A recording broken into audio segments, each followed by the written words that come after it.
పక్కన గాంధారి కూర్చుంది, ఆ పక్కనే కుంతీదేవి కూర్చుంది. భీష్ముడు, ద్రోణుడు, విదురుడు, అశ్వత్థామ, కృపాచార్యుడు, ద్రోణాచార్యుడు వీళ్ళందరూ ఉన్నారు.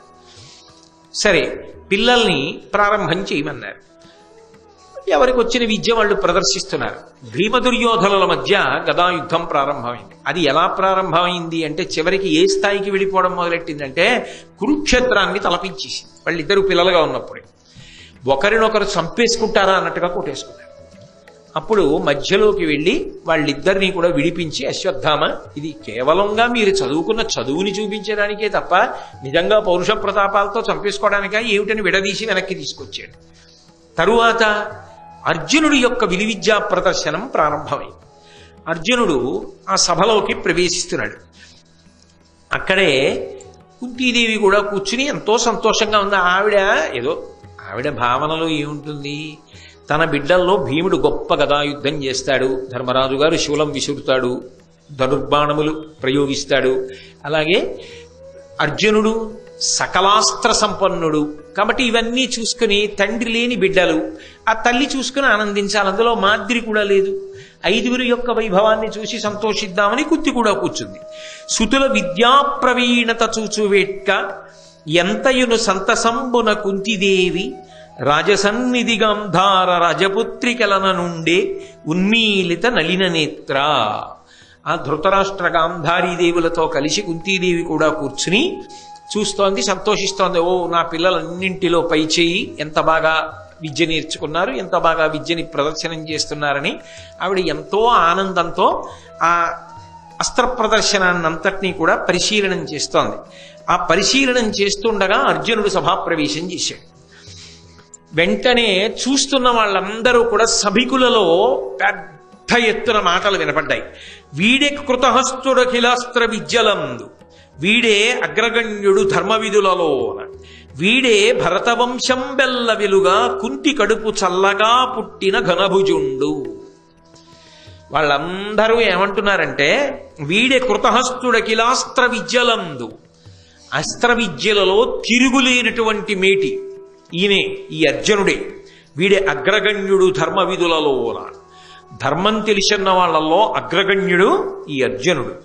వీడే భరతవంశం బెల్ల వెలుగా, భరతవంశమంతా వెలిగిపోయేటట్టుగా అపారమైన కీర్తి తీసుకురావడానికి కుంతి కడుపు చల్లగా పుట్టిన ఘనభుజుండు. ఆయన బాణములు వేస్తాడు కాబట్టి మంచి ఎత్తైన భుజములు కలిగిన వాడు. అదిగో ఆ ఘనమైన భుజములు కలిగినటువంటి అర్జునుడు, అదిగో ఆయనే ఆయనే ఆయనే అని చెప్పుకుంటుండగా అర్జునుడు సభాప్రవేశం చేశాడు. ఇంకా భీముడి విషయంలో భీముడితో సమానంగా దుర్యోధనుడు గదాయుద్ధం చేస్తాడు అన్న ప్రతీతి ఉంది. అర్జునుడి విషయంలో ఆ రోజుల్లో అర్జునుడితో సమానంగా బాణప్రయోగం చేసేవాడు ఉంటాడని ఎవరికీ నమ్మకం లేదు. ద్రోణాచార్యుల వారు కూడా ఏమంటాడంటే, నా శిష్యులలో కల్లా చాలా గొప్పవాడు అంటుంటాడు అర్జునుడిని. కాబట్టి ఆ అర్జునుడు వస్తున్నాడు సభలోకి అనేటప్పటికీ కుంతీదేవి పొంగిపోయింది. అబ్బా, మీకు నేను మొట్టమొదటే చెప్పాను ఆ ప్రసంగం ప్రారంభంలో, దుర్యోధనుడి బాధ కూడా అక్కడే. భీముడికి నేనున్నాను, అర్జునుడికి ఎదురు తిరిగి పోరాడగలిగినటువంటి యోధుడు నా వైపు లేడు. ఎందుకంటే మొదటి నుంచి మాత్సర్యం కదా, మరి ఆ స్థానంలో భర్తీ చేసేవాడు లేడు నాకు. ఇప్పుడు ఇంతమంది అర్జునుడు వస్తున్నాడని జేజేలు పలుకుతుంటే దుర్యోధనుడి హృదయం ఎలా ఉంటుందో ఆలోచించండి. మండిపోతోంది. అవతల కుంతీదేవి పొంగిపోతోంది. ధృతరాష్ట్రుడు బయటపడాడు. చూడ్డానికి ఏం లేదుగా, తర్వాత తెలుసుకుంటాడు ఏమవుతోందో. కాబట్టి ఆ కుంతి ఎంతో సంతోషంగా ఉంది. అర్జునుడు సభాప్రవేశం చేశాడు. అస్త్ర విద్యా ప్రదర్శనం చేయమన్నాడు ద్రోణాచార్యుల వారు.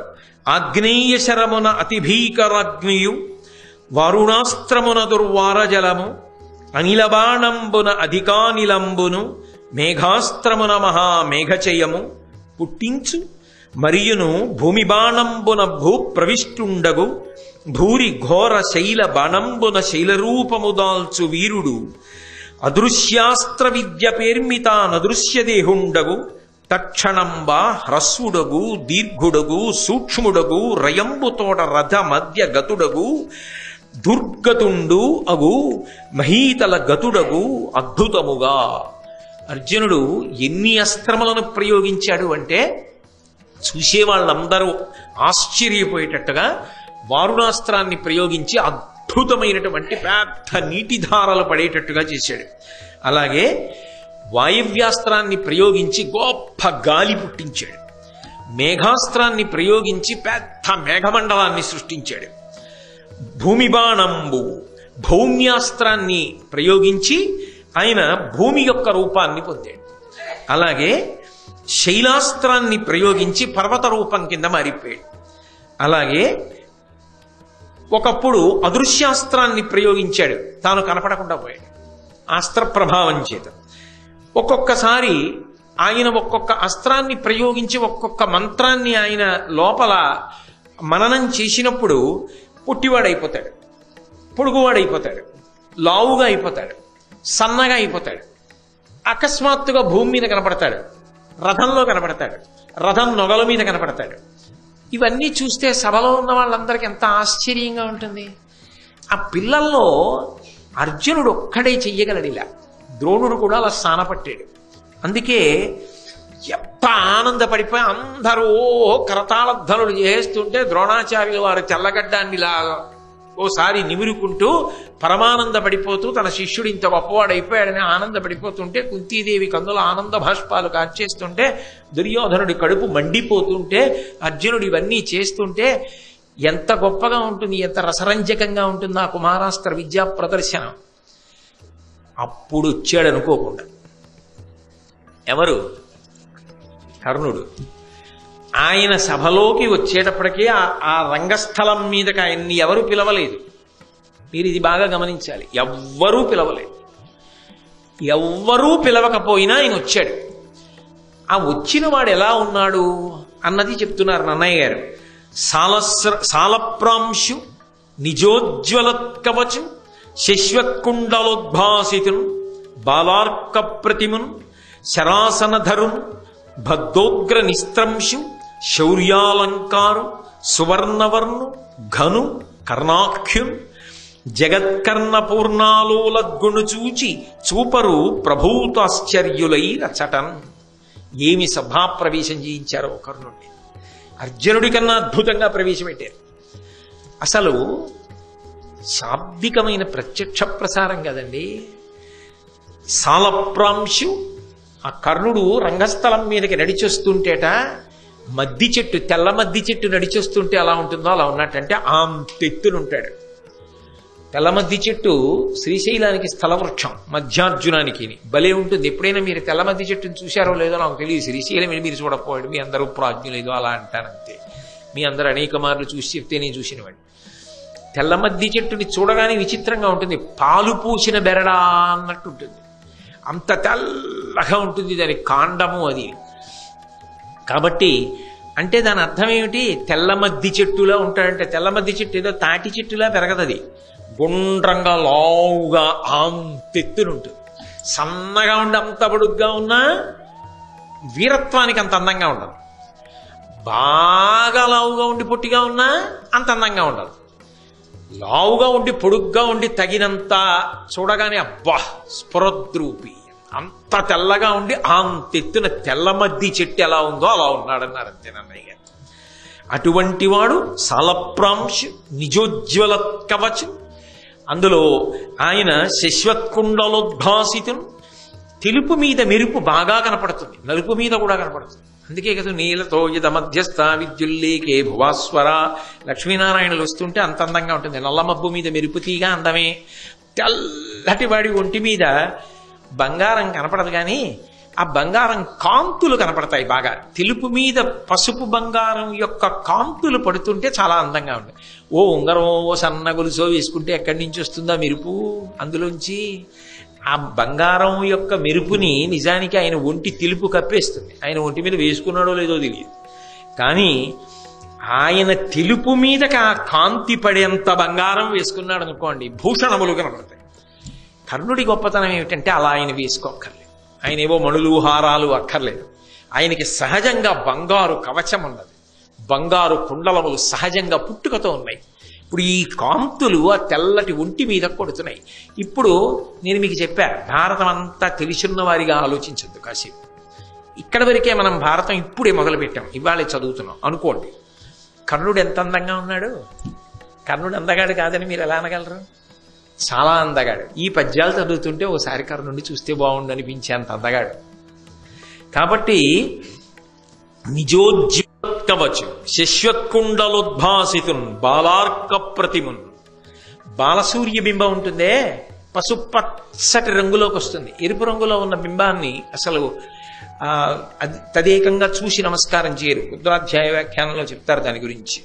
పసుపు వర్ణంలోకి తిరిగినటువంటి బింబం ఇంకా కంటితో చూడొచ్చు, కొద్దిసేపే చూడగలం. అది భలే మెరిసిపోతుంటుంది బంగారు వర్ణంలో. అలా ఉన్నాడు నాన్నగారి పోలిక, ఎక్కడికి పోతుంది? అందుకని బాలార్క ప్రతిమన్. మరి అటువంటి బాలార్కుణ్ణి చూసి కదా ఇలాంటి కొడుకు కావాలంది. అలాంటి కొడుకు అప్పుడే అలా ఉంటే ఇప్పుడు ఇంకెంత అందంగా ఉంటాడు, ఇంకెంత కాంతితో ఉంటాడు. అందుకని అక్కడ ఉన్న వాళ్ళందరూ ఎవరా పిల్లాడని చెప్పి, అర్జునుడు అంటే అందరికీ తెలుసు, ఈయన ఎవరో పాపం ఎవరికి తెలుసు.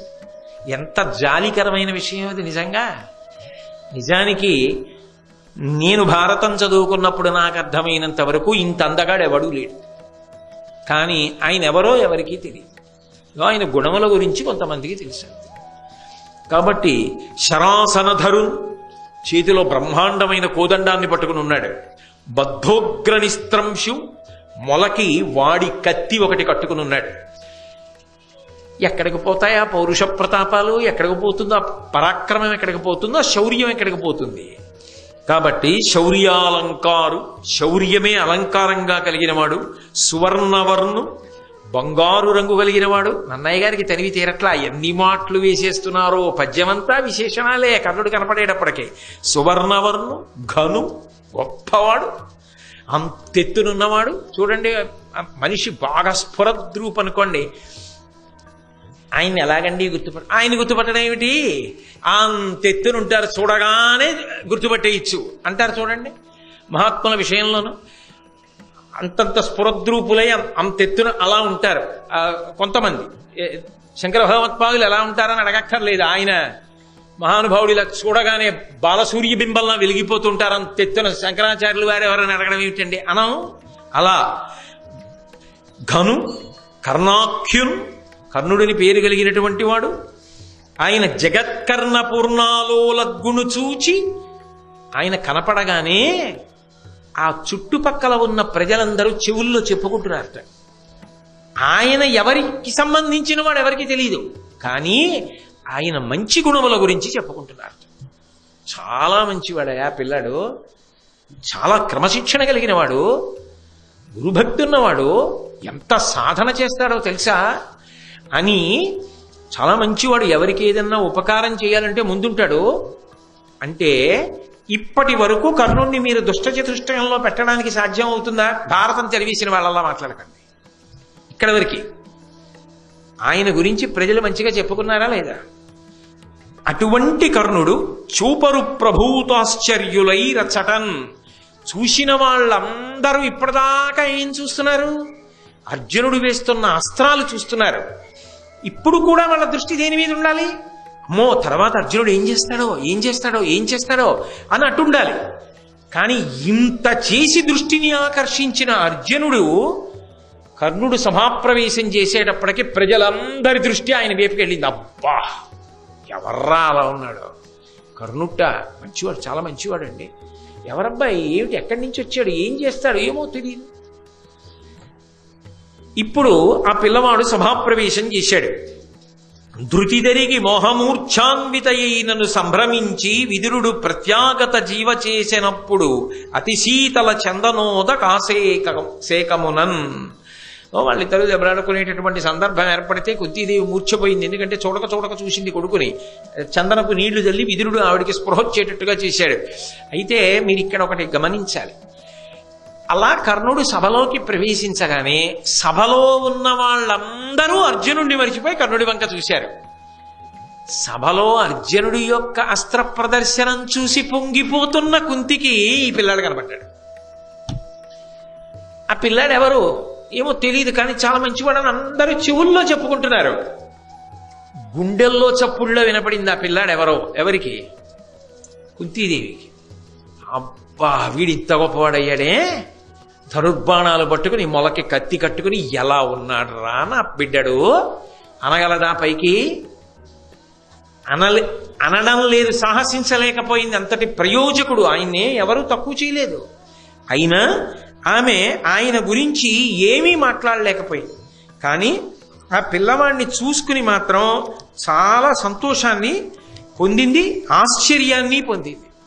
అలా ఆశ్చర్యాన్ని పొందినటువంటి సందర్భంలో ఒక విచిత్రం జరిగింది. ఆ కర్ణుడు సభలో ప్రవేశించి, నీవకడు నేర్పు కాడవుగా వలవదు, వీని గొన్ని గరచితి మేమున్, నీ విద్యలెల్ల చూపుదు మే వీరుల సూచి మేలు మేలని పొగడం. కాస్త వ్యగ్రతతో కూడిన కంఠంతో మాట్లాడాడు కర్ణుడు. ఆయన అన్నాడు, నీవకడ నేర్పు కాడవు కా వలవదు, వీనిగొన్ని గరచితి మేమున్.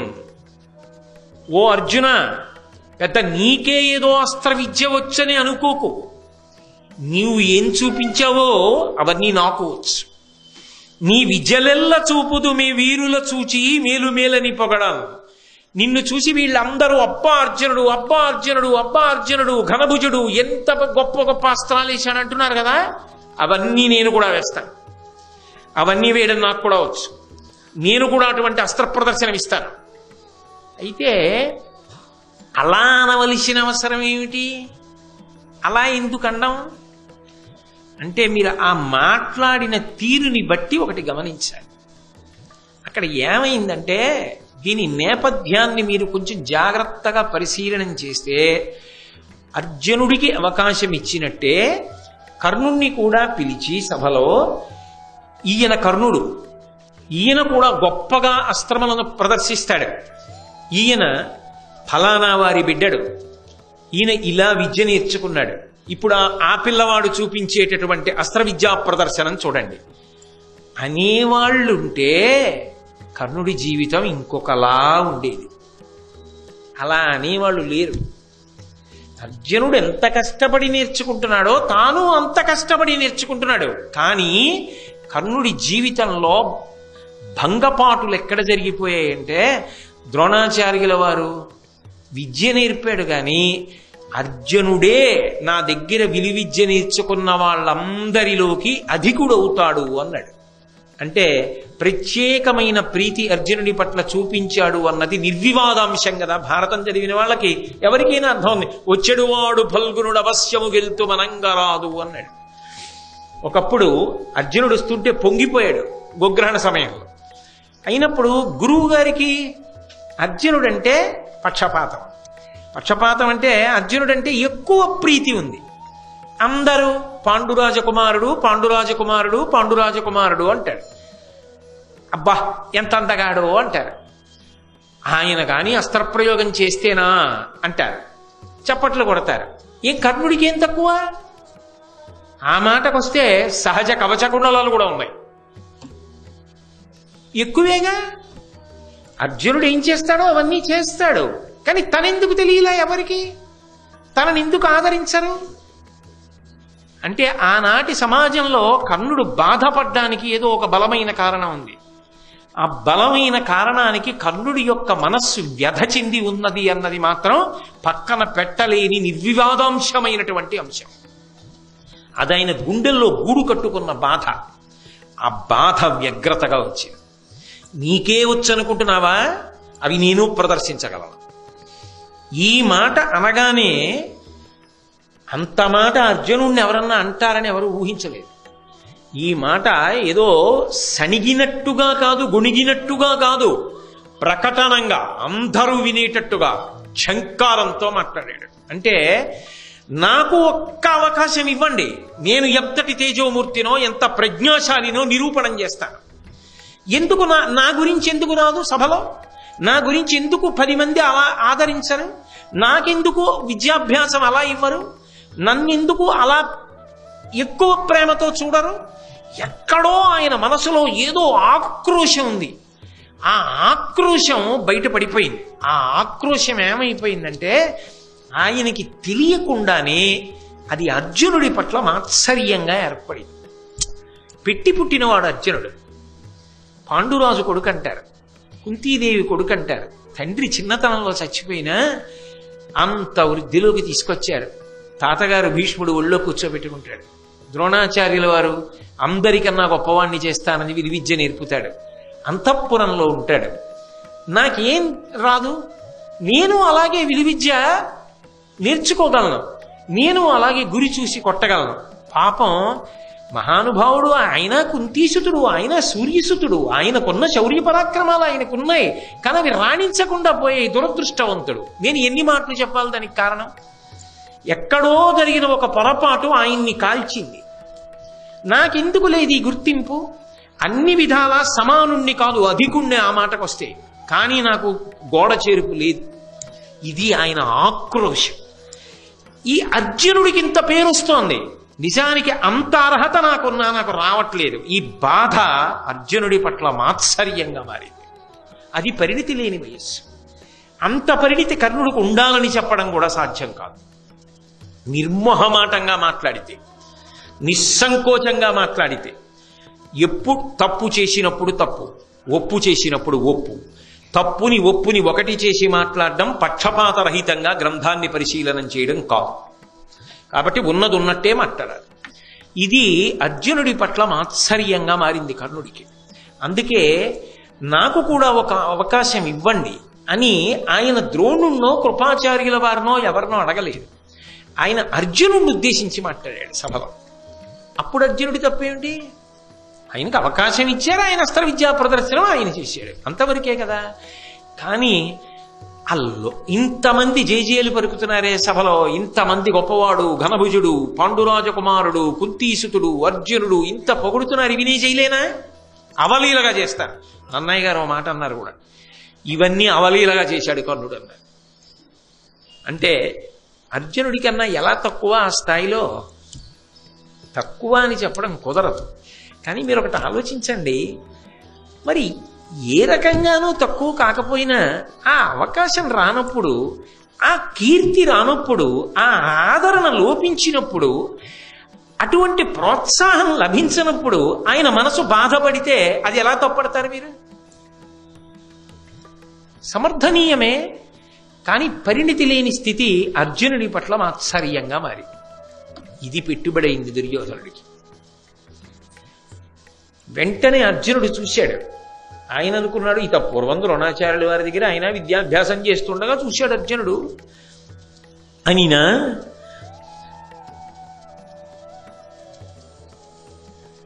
సూర్యతనయు పలుకులు జనులకు విస్మయము, సవ్యసాచికి కోపంబును సిగ్గును, మరి దుర్యోధనునకు ప్రీతియును చేసే తక్షణ మాత్రమునన్. ఇక్కడ పెద్ద మలుపు తిరిగిపోయింది భారతం. ఎప్పుడైతే కర్ణుడు వచ్చి ఈ మాట అన్నాడో, అని అనగానే అది అనిన ఇనతనయు పలుకులు, ఇనుడు అంటే సూర్యుడు, సూర్యుని యొక్క కుమారుడైనటువంటి కర్ణుడి పలుకులు.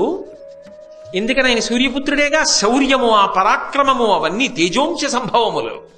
మహానుభావుడు నిజంగా ఆయన దురదృష్టం కప్పేసింది. కాబట్టి ఆ జనులకు విస్మయము, అందరూ ఆశ్చర్యపోయారు. ఉత్తిరే డంబాలేదు అందామంటే అలాగే కనపడుతున్నాడు, నిజంగా అలా నిలబడగలిగిన వాళ్ళ కనపడుతున్నాడు. అందుకని జనులకు ఆశ్చర్యం వేసింది. అదేమిటి మరి ఇంత తేజోమూర్తి అయితే అసలు ఇతని గురించి లోకంలో అంత ఆ పేరు ఎందుకు బయటికి రాలేదు? కాబట్టి జనులకు విస్మయము, సవ్యసాచికి కోపంబు సిగ్గు. అర్జునుడికి అందరూ నన్ను పొగుడుతూ నేనేదో ఇంత గొప్పవాడిని అనుకునే సమయానికి ఈయన వచ్చి ఇలా అనేటప్పటికీ నా పరువు పోయింది కదా, కోపం. ఆయన ఇవన్నీ ప్రయోగిస్తే ఇంకా నా గొప్ప ఏమిటి? సిగ్గు. అంటే నీతో సమానుడు ఇంకొకడు ఉండగా, లేదా నీకన్నా అధికుడే ఉండగా నీకు ఇంత కీర్తి లోకం ఇవ్వడం అంగీకరించవలసిన విషయం కాదు. కానీ అర్జునుడు కోరి తెచ్చుకున్నది కాదు. ఆయన అస్త్ర విద్యా ప్రదర్శనం చేశాడంతే. మాత్సర్యంగా కర్ణుడు ఎందు మారిపోయింది. ఆ పరిస్థితులు అటువంటివి. దానికి కర్ణుడిని తప్పు పట్టడానికి కూడా లేదు. కాబట్టి మరి దుర్యోధనునికి ప్రీతియును చేసే తక్షణ మాత్రం దుర్యోధనుడికి మాత్రం గొప్ప సంతోషం వేసింది. ఎందుకని? భక్తి అయిపోయింది స్థానం. అసలు ఇంకా కర్ణుడు బాణం వేయలేదు. ఇన్నాళ్ళకి అర్జునుణ్ణి ఎదిరించి నిలబడి ఇవి నే చేయలేనేమిట్రా అనేవాడు వచ్చాడ్రా, ఇలాంటి వాడొకడు దొరుకుతాడా అని కదా చూస్తున్నా. భీష్మద్రోణులు ఉన్నా నాకు నమ్మకం లేదు, ఇప్పుడు దొరికాడు నాకు. ఆ దుర్యోధనుడి మనసు పొంగిపోయింది. ఇప్పుడు ఆ కర్ణుడు జారిపోకుండా పట్టేసుకోవాలి. దుర్యోధనుడు పట్టేసుకున్నాడు అనుకోండి, కర్ణుడు దుర్యోధనుడి వైపు వెళ్ళిపోయాడు అనుకోండి, పాపం ఆయన జీవితం అపకీర్తి వైపుకి వెళ్ళిపోతుంది. ఇన్ని గుణములు ఉన్నవాడెంత, ఎంత శౌర్యం ఉన్నవాడైనా పాము పుట్ట చేరిపోయింది పొదలోకి. దుర్యోధనుడు సంతోషాన్ని పొందాడు. ఆయన కర్మ ఏమిటంటే అలా బారిపడకుండా ఆయన్ని కాపాడి రక్షించి ఆయనకి మంచి మాటలు చెప్పి ఇది ఇటు అది అటు అని చెప్పడానికి తల్లి సభలో ఉన్నా చెప్పదు, మా అబ్బాయిని చెప్పదు. ఒరే నాన్న నువ్వు నా కొడుకువిరా, అటు వెళ్ళడం ఏమిటిరా బంగారు తండ్రి, ధర్మరాజు కన్నా పెద్దవాడివిరా అని ఆవిడ అందు. ఆవిడికి ఎప్పుడూ లోకభీతి. పొరపాటు చేసినప్పుడు పొరపాటు అయిపోయింది. అన్నీ తెలుసున్నవాడు ఆకాశంలో వెలుగుతున్నాడు, ఆయన చెప్పడు. లోకగతి అలాగే ఉంటుంది. పొరపాటు వరకే, తర్వాత ఎవరిదారి వాళ్ళదే. ఆయన చెప్పడు. తనంత తాను తెలుసుకోగలిగినంత పరిణితి కర్ణుడికి ఉందని ఆ వయసులో నిర్ధారణ చేయడం సాధ్యం కాదు. ఆయన ఒక క్లిష్టమైనటువంటి సన్నివేశంలో ఇరుక్కునున్నాడు ఇప్పుడు. దాన్ని నన్నయ్య గారు ఎంత అద్భుతంగా వర్ణించారో చూడండి, భావ ప్రకటనంతో వర్ణించారు. అర్జునుడికి కోపం సిగ్గు, సభలో ఉన్న వాళ్ళకి ఆశ్చర్యం, దుర్యోధనుడికి ప్రీతి, మూడు కలిగేటట్టుగా. అంటే కర్ణుడి జీవితం ఇటు తిరిగిపోతోందన్నది అర్థమైపోవట్లా, ఏమైపోతుంది కర్ణుడి జీవితం అన్నది అర్థమైపోవట్లా. కాబట్టి అర్జునుణ్ణి ద్రోణాచార్యుల వారు అన్నారు తప్పకుండా, అది గురు హృదయం. నువ్వు నీ సమర్థతను వెల్లడి చేసుకోవడానికి, నీకున్న అస్త్ర విద్యా ప్రదర్శన నువ్వు చేయడానికి అభ్యంతరమే ఉంటుంది, చక్కగా చేయొచ్చు అని కర్ణుణ్ణి చూసి నువ్వు అస్త్ర విద్యనంతటినీ కూడా ప్రదర్శించవచ్చు అనగానే దుర్యోధనుడు లేచాడు. తమ్ముళ్లతో కలిసి గబగబా కర్ణుడి దగ్గరికి వచ్చాడు. ముందు కర్ణుణ్ణి గట్టిగా కౌగిలించుకున్నాడు. జారిపోకూడదు, తాను ముందు ఆయన్ని తన వైపుకి తెచ్చేసుకోవాలి. ఇంకా వేశాడా బాణం? వేయలేదు, అక్కర్లేదు, నమ్మకం వచ్చేసింది. ఎందుకని? అసలు ఆ రూపే చెప్పేసింది, ఆ ధైర్యం చెప్పేసింది, ఆ ఊపు చెప్పేసింది. చేసేస్తాడు, లేకపోతే ఇంతమంది మధ్యలో ఇలా మాట్లాడలేడు. ఇంకాసేపు అయితే ఏమవుతుందో, అలా అవ్వకుండానే నేను నా వైపుకి తిప్పేసుకోవాలి. అందుకే లేచి వచ్చి కౌగిలించేసుకున్నాడు. అందులో దుర్మార్గుడు ఎవరైనా ఉంటే ప్రారంభం నుంచి దుర్యోధనుడే. తమ్ముళ్లతో వచ్చి కౌగిలించేసుకుని, నీవు నాకు మిత్రుడివి, నాకు నా బంధువులకు మేలు చేకూర్చి నాతో కలిసి రాజభోగాలను అనుభవించు అంటే ఏమిటి? పూర్ణ చేస్తున్నాడు. అర్జునుడు అంతఃపురంలో ఉన్నాడు, మాతో పాటు రాజభోగాలను అనుభవిస్తున్నాడు. నువ్వేం తక్కువ అర్జునుడి కన్నా? నువ్వు అంతఃపురంలో ఉండు, నాతో సమానంగా రాజభోగాలను అనుభవించు. నా స్నేహితులు, నా బంధువులు అంటే అదిగో వాళ్ళు పాండవులు, వాళ్ళు ఎలా ఉన్నారో అలా నువ్వు ఉండు, నువ్వు ఆ సంతోషాన్ని అనుభవించు అంటే బాగా పట్టుకోండి. కర్ణుడి మనసు ఏ విషయంలో గాయపడి ఉందో ఆ గాయమునకు మందు దుర్యోధనుడు వేస్తున్నాడు. సహజంగా ఇటు తిరిగిపోతుంది కర్ణహృదయం, దుర్యోధనుడి వైపుకి తిరిగిపోతుంది. తాను ఆ కాలంలో, ఆ సందర్భంలో, సమాజంలో ఏ విషయంలో తాను బాధకి గురయ్యాడో ఆ బాధని తీర్చినవాడు దుర్యోధనుడు కనుక దుర్యోధనుడి వైపు కర్ణుడి తిరిగిపోవడాన్ని తప్పని మీరు ఎలా అనగలరు? అప్పటికంతే, అది వ్యక్తిగా ఎవరైనా చేసే పని. ఆ ఉపశాంతి అంతే, పైగా వయస్సు అంతే. ఇవన్నీ దృష్టిలో పెట్టుకోకుండా కర్ణుడి మీద తీర్పు చెప్పడం సాహసం. బాగా గుర్తుపెట్టుకోండి, ఇంకా మీరు భారతం పూర్తిగా చదవలేదు, ఇక్కడ వరకే చదివారు. కాబట్టి నా రాజ్యభోగాలు నువ్వు కూడా అనుభవించు, నాతో స్నేహం చెయ్యడానికి సమ్మతించు అని నాకొక్క కోరిక కర్ణ. నువ్వు కూడా అస్త్ర విద్యా ప్రదర్శనం చేయడం కాదు, ఈ అర్జునుడితో ద్వంద్వ యుద్ధం చెయ్యి. ఎందుకని? భీముడు చేసినప్పుడు తానున్నాడు, చేశాడు, వెళ్ళి విడదీయవలసి వచ్చింది ఇద్దరిని. అర్జునుడు చేస్తున్నప్పుడు అలా చేస్తానన్నవాడు లేడు, అందుకని ఆయన వరకే ప్రదర్శన చేసి వెళ్ళిపోబోయాడు. నువ్వు కూడా ప్రదర్శన చేసి వదిలేయడం కాదు, అర్జునుడితో ద్వంద్వ యుద్ధం చెయ్యి. భీముడితో నేను చేశా, నువ్వు అర్జునుడితో చెయ్యి. వేసేశాడుగా మంత్రం. నువ్వు నావాడివి, నా అంతఃపురానికి రా, నాతో రాజభోగాలు అనుభవించు అన్నాడు కదూ. తన వైపుకి తిప్పుకున్నాడు. ఇప్పుడు నువ్వు అర్జునుడితో ద్వంద్వ యుద్ధం చెయ్యి అంటున్నాడు. అది ఎందుకు పెట్టారు సభ? అస్త్ర విద్యా ప్రదర్శనానికి. దాన్ని దేని కింద మారుస్తున్నాడు? యుద్ధానికి, భూమి కింద మారుస్తున్నాడు. ఎందుకని? వాళ్ళిద్దరూ కొట్టుకోవాలి. అప్పటికి అర్జునుడు పోయినా తనకేం బాధ లేదు. తప్పైతే అయింది, కర్ణుడి మీదకు పోతుంది. కానీ అర్జునుడు వెళ్ళిపోయాడు. అమ్మయ్య, తన కథ అయిపోయింది, పూర్తి అయిపోయింది కథ. వాడేసుకున్నాడు అంతే అవకాశాలు. ఎవరి బుద్ధులు ఎలా ఉంటాయో చూడండి. ఏమి మహాభారతం, ఏమి రచన, ఏమి వ్యక్తిత్వాలు! మనుష్యుల జీవితాల్ని అంత అద్భుతంగా ప్రకాశింపచేసింది భారతం. కాబట్టి అనేటప్పటికీ అర్జునుడు కర్ణుడి వంక చూశాడు. ఏమిటి అనుకోలేదు, అయిపోయింది ఇంకా అస్త్ర విద్యా ప్రదర్శనం, తను వెళ్ళిపోదాం అనుకుంటున్నాడు. తెల్లమద్ది చెట్టులో ఈయన ఎవరో వచ్చేయడం, ఈయన మాట్లాడేసేయడం, దుర్యోధనుడు వచ్చేసేయడం, కౌగిలించేసుకోవడం, తమ్ముళ్లతో వచ్చేయడం, కరచాలనం చేసేయడం, నువ్వు మా అంతఃపురంలో ఉండండం, రాజులతో పాటు గౌరవాన్ని పొందండం, ఈ అర్జునుడితో ద్వంద్వ యుద్ధం చెయ్యండం అన్నీ విన్నాడు. ఆశ్చర్యపోయాడు. ఏమిటి ఇంతవాడా, నాతో ద్వంద్వ యుద్ధానికి వస్తాడా? ఆశ్చర్యం ముప్పిరికొని అన్నాడు, పిలువంగబడక సభలకు బలిమింజని పలుకు పాపభాగుల లోకంబులకు జనవేడి పలికెదు పలువా ఎరుంగవు పరాత్మ పరిమాణంబుల్. కర్ణుడి వంక చూసి అర్జునుడు మరి తిన్నగా సభలోకి వచ్చి నాకు అనుమతి ఇవ్వండి అని అడగకుండా అర్జునుడిని ఉద్దేశించి కదా అన్నాడు. నీకేనేమిటి పెద్దొచ్చు, ఇవి నాకు వచ్చు, నేను ప్రదర్శిస్తానన్నాడుగా. అందుకని అర్జునుడు కూడా అంతే పౌరుషంతో జవాబు చెప్పాడు.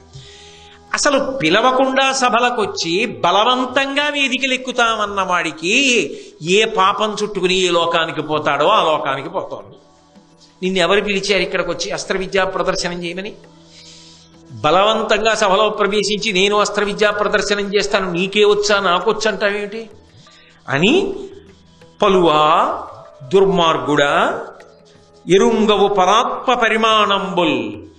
ఎవరికి ఎవరితో ఏ వ్యత్యాసం ఉందో తెలుసుకోలేకపోతున్నావు. నువ్వు నేను సమానమా? ఆయన అతిశయం అయింది, ఆయన గర్వం అయింది, ఆయన అహంకారం అయింది. ఇది కర్ణుణ్ణి రెచ్చగొడుతోంది. మాత్సర్యం కాదు, అసలే మాత్సర్యం. దానికి వెనక ఇప్పుడు దుర్యోధనుడి దన్ను దొరికింది. దన్ను దొరికిన మీదట అర్జునుడు ఈ మాటలు అంటున్నాడు. అన్న తర్వాత అతనిలో ఉన్నటువంటి అగ్ని మరింత రగులుకుంటుందా, రగులుకోదా? మరింత రగులుకుంది. కర్ణుడు అర్జునుడి వంక చూసి అన్నాడు, అంటే ఇప్పుడు అసలు యుద్ధం మొదలైపోయింది. ఎక్కడ? మాటల యుద్ధం దగ్గర మొదలైపోయింది. కుమారాస్త్ర విద్యా ప్రదర్శనం కాస్త భీమదుర్యోధనుల మధ్య యుద్ధభూమి అయింది. అనుకోని రీతిలో కర్ణార్జునుల మధ్య యుద్ధభూమి అయిపోతోంది. అలా వాడు ఉన్నాడు వస్తాడని అర్జునుడు కూడా అనుకోలేదు, ఎవరూ అనుకోలేదు. ఆ మాటకు వస్తే కర్ణుడు అన్నాడు, అయిన విని పార్థునకు ఇట్లనియే ఇనాత్మజుడు దుర్బలాశ్వయసాక్షేప నిబంధమ్ములు పలుకక ఘన నిశితాస్త్రముల పలుకు గడుగుము నాతో. అర్జున, ఈ ధర్మాలు, నిన్నెవడు పిలిచాడు, నువ్వెక్కడి నుంచి వచ్చావు, నువ్వు ఎలా యుద్ధం చేస్తావు, తారతమ్యాలు తెలియవా, నేనెంతటి వాడినో తెలిసే వస్తున్నావా? ఇవన్నీ పిరికి పందలైన వాళ్ళు, బలహీనులైన వాళ్ళు ఉంటారు, వాళ్ళ దగ్గర చెప్పా మాటలు. చెప్తే నీ మాటలు విని బాబోయ్ నిజంగా అంత వాళ్ళ ఉంది, మనం వెడితే ఏమైపోతామేమోనని వెళ్ళిపోతారేమో. నాతో మాటలు కాదు, బాణాలు ఇష్టం, యుద్ధానికి రా.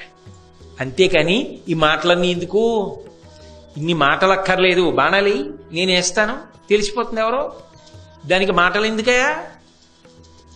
ఇప్పుడు అర్జునుణ్ణి కర్ణుడు రెచ్చగొట్టాడు. రెచ్చగొట్టి ఇక్కడికి ఎలా వచ్చావు, ఇక్కడ అస్త్ర విద్యా ప్రదర్శనం చేయడానికి నీకేమీ ఆహ్వానం లేదుగా, సభలో బలవంతంగా ప్రవేశించి ఎలా నువ్వు మాట్లాడదాం అనుకుంటున్నావు అన్నావు కదూ. ఈ రంగభూమి అస్త్ర విశారదులకు వారికెల్లా సామాన్యముగా కారయ వీరికి జొరనగు వీరికి కాదను విచార విషయము కలదే. ఈ సభ పేరేమిటి?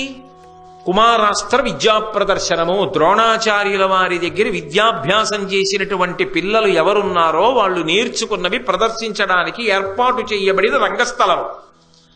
నేను ఆయన దగ్గరే నేర్చుకున్నాను. నువ్వెలా ఆయన దగ్గర నేర్చుకున్నవాడివి ప్రదర్శించావో మిగిలిన వాళ్ళు ఎలా ప్రదర్శించారో అలా నేను కూడా ప్రదర్శిస్తాను. వీళ్లే ప్రదర్శించాలి, వీళ్ళు ప్రదర్శించకూడదని నియమం ఉన్నదా? ఆయన కడుపులో ఉన్న ఆక్రోశాన్ని వెళ్ళగక్కాడు కర్ణుడు. ఆ కారణం చేతనే కదా వెనకబడిపోతున్నాడు, ఆ ఆదరణ లేక కలు బాధపడుతున్నాడు. దాన్ని ప్రశ్న చేశాడు. అందుకే సామాన్యముగా కారయ వీరికి జొరనగు వీరికి కాదును విచార విషయము కలదే. వీళ్లే ప్రదర్శించాలి, ఇంకొకళ్ళు ప్రదర్శించకూడదని ఇక్కడ నియమం ఉన్నదా చెప్పు. ద్రోణుడి శిష్యులు, నువ్వు శిష్యుడివి, నేను శిష్యుడిని, అంతే, అంతవరకే. ఇతర విషయాలు అనవసరం. కాబట్టి నీకు ఆహ్వానం ఉందా, నువ్వు వచ్చి మాట్లాడతావు, ఇవన్నీ ఎందుకు? నీకు విలువిద్యుంది, ప్రదర్శించావు, నాకు విలువిద్యుంది, నేను ప్రదర్శిస్తా. కాదు, ఇప్పుడు ఇక ద్వంద్వ యుద్ధమే, రా నువ్వే, నేను బాణాలేస్తా, నువ్వా నేనా తేల్చుకుందాం. ఇప్పుడు అది ఎక్కడ వరకు వెళ్ళిపోయింది అంటే కర్ణార్జునుల మధ్య ద్వంద్వ యుద్ధం స్థాయికి వెళ్ళిపోయింది. వెళ్ళిపోగానే అసలు అందరూ బానే ఉన్నారు. ఇదేమిటో ఆశ్చర్యకర పరిణామం. ఇదేమిటి ఇదంతా? ఎంతసేపు? నేనంటే ఇంతసేపు చెప్పాను కానీ అక్కడ చూసే వాళ్ళకి ఎంతసేపు అండి? ఇది 3 నిమిషాలు. ఇదేం ఆశ్చర్యకర సందర్భం! ఈ తెల్ల మద్ది చెట్టు అయినవారు ఆ యుద్ధం ఏమిటి? ఇంకా బాగా కర్ణుడు ఇంత గొప్పవాడు, ఇంత గొప్ప శౌర్యమున్నవాడు అని ఎవరికి తెలియదు. ఆయన్ని చూసేటప్పటికీ ముందు ఆయన రూపం ఆకర్షించింది. అబ్బా, ఎంత ఎత్తునున్నాడు రా మహానుభావుడు, ఎంత పరాక్రమంతో కనబడుతున్నాడు రా అన్నంతవరకే ఉంది. కానీ గుండె దడదడలాడిపోతున్నది ఎవరికి? కుంతీదేవికి. ఎందుకని? యథార్థమునకు ఇద్దరూ తన బిడ్డలే. ఇద్దరూ తన బిడ్డలే. ఒకడు సహజ కవచ కుండలములు ఉన్నవాడు, ఒకడు పాండురాజు వలన జన్మించినవాడు, వేరొకడు సూర్యుడి వలన జన్మించినవాడు. ఇద్దరూ తన కొడుకులే, ఇద్దరూ పరాక్రమవంతులే, ఇద్దరూ యుద్ధభూమిలో తలపడుతున్నారు. ఏమవుతుందో? అంతేకాదు, ఒకణ్ణి దుర్యోధనుడు తన వైపుకి లాక్కుంటున్నాడు. ఇది ఏ విపత్కర పరిణామానికి దారితీస్తుందో, ఏ పెద్ద యుద్ధానికి విత్తనం ఇక్కడ పడుతుందో ఈ కుమారాస్త్ర విద్యా ప్రదర్శనంలో. చిట్ట చివరికి ఇది ఏ స్థాయికి వెళ్ళిపోతుంది? ఒకడి వలన 5గురా? 5గురిలో అర్జునుడి చేతిలోనో ఎవరి చేతిలోనో వీడా? ఆఖరికి 6గురిలో ఏ ఒకడు జారిపోయినా నాకు మాత్రం కొడుకు జారిపోయినట్లు కదా. అది ఆమె యొక్క బాధ. పైగా ధార్మికంగా పాండురాజు గారి వలన నేను కన్న సంతానం కదా, కన్యాగర్భం ఇప్పుడు వాళ్ళకి ఎదురొచ్చిందే, నేనా చెప్పలేకపోతున్నానే. వీళ్ళందరినీ కలిపి ఉంచితే అసలు వీళ్ళ వంక చూడగలిగిన వాళ్ళు. కర్ణుడు పాండవుల వైపుకి వచ్చేసాడు అనుకోండి, ఒక్క మాట కుది చెప్పేసింది అనుకోండి, చెప్పేసి నాయనా నువ్వు అలా అనుకోవలసిన అవసరం లేదు, నువ్వు నా కుమారుడవు అంది అనుకోండి సభలో, ఏమో ఎలా ఉండేదో భారతం. అమ్మా అని వెళ్ళి కాళ్ళ మీద పడి, నాన్న తెలిసో తెలియకో ఇంతకాలం లోకనింద కోసం వెరిచాను, కన్యాగర్భం నా బిడ్డడివి, మీరు అలా కొట్టుకోవడానికి వీల్లేదు అని ఆమె కౌగిలించుకుందనుకోండి, కర్ణుడు ఒక్క బాణం కూడా అప్పటికి వేయలేదు. ఇంకా కర్ణుడు పాండవుల వైపుకి వెళ్ళిపోయాడు అనుకోండి, నడుస్తుందా భారతం? అసలు దుర్యోధనుడికి ఆశలు ఉంటాయా? అర్జునుడి గురించే బెంగెట్టుకుంటే కర్ణుడు కూడా చేరితే? దేవతల వ్యూహం ఒకటి ఉంటుంది కదా, ఆ సమయమునకు మాట్లాడవలసిన తల్లి మాట్లాడలేదు, ఎప్పుడూ మాట్లాడనట్టే. ఆ సమయమునకు మాట్లాడవలసిన వాడు మాట్లాడలేదు, ఎప్పుడూ మాట్లాడనట్టే. కథ వింత పుంతలు తొక్కుతోంది. కాబట్టి ఇప్పుడు ఏమవుతుంది? ఇంకొకటి అవ్వడానికి అవకాశం లేదు. ఇద్దరి మధ్య ద్వంద్వ యుద్ధంగా మారింది. ఇద్దరూ ఒకరి మీద ఒకరు బాణాలు వేసుకోవడం ప్రారంభం అవ్వాలి. అంత తొందర ఎందుకు? రేపు సాయంకాలం 7 గంటలకు కలుసుకున్నప్పుడు కథ ఎన్ని మలుపులు తిరుగుతుందో పరిశీలిద్దాం. మంగళాశాసన పరై మదాచార్య పురోగమై సర్వైశ్చ పూర్వైరాచార్యై సత్కృతాయాస్తు మంగళం. మంగళం కౌసలేంద్రాయ మహనీయ గుణాత్మనే చక్రవర్తి తనూజాయ సర్వభౌమాయ మంగళం. ఉమాకాంతాయ కాంతాయ కామితార్థప్రదాయినే శ్రీగిరీశాయ దేవాయ మలినాథాయ మంగళం. సర్వం శ్రీ ఉమామహేశ్వర పరబ్రహ్మార్పణమస్తు. స్వస్తి.